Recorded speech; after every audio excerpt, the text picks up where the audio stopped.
John Burkett, WTVR reporter down in Richmond, Virginia. John, thanks for joining us. And I understand that you were on the ground in Louisa County. What did you see there? What did you learn?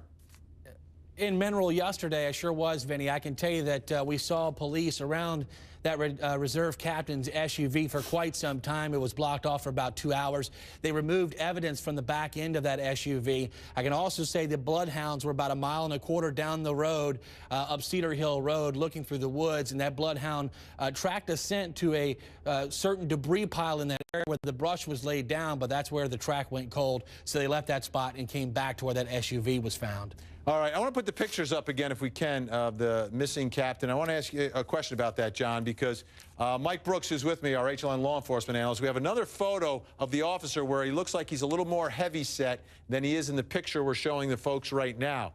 Is it possible that the man in the hood is actually the officer?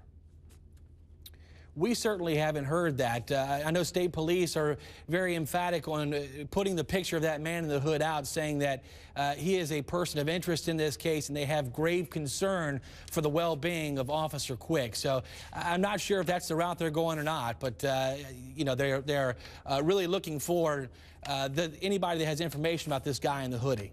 Okay, and again, folks, take a close look at that picture if you recognize either one, because one is the officer, the other is a person of interest. If you have any information, let authorities know.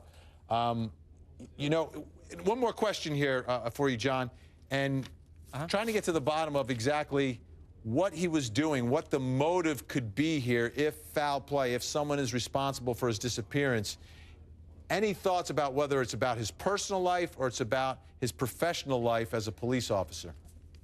I mean, I think that's the million-dollar question, Vinny, is what he was doing. I mean, he left his mother's house saying he was going to a buddy's house in nearby Albemarle County. Next thing you know, his car is on surveillance video popping up in Fork Union, and then a day later in Manassas. You know, this guy is a reserve police captain. He is not a paid police officer. So we're trying to delve into the background of this guy and figure out exactly who Captain Quick is. But I can tell you he is not a paid police officer. He's what is called a reserve police officer in Waynesboro. Now, this is Mike Brooks. Is there any other transactions besides that one where we have the picture of the guy in the hoodie at the ATM? Have there been any other action on his card? Has he used his card anywhere else? I can tell you from law enforcement sources that I've spoken with, they have not heard physically from him since Friday night. Also, here's an important note here.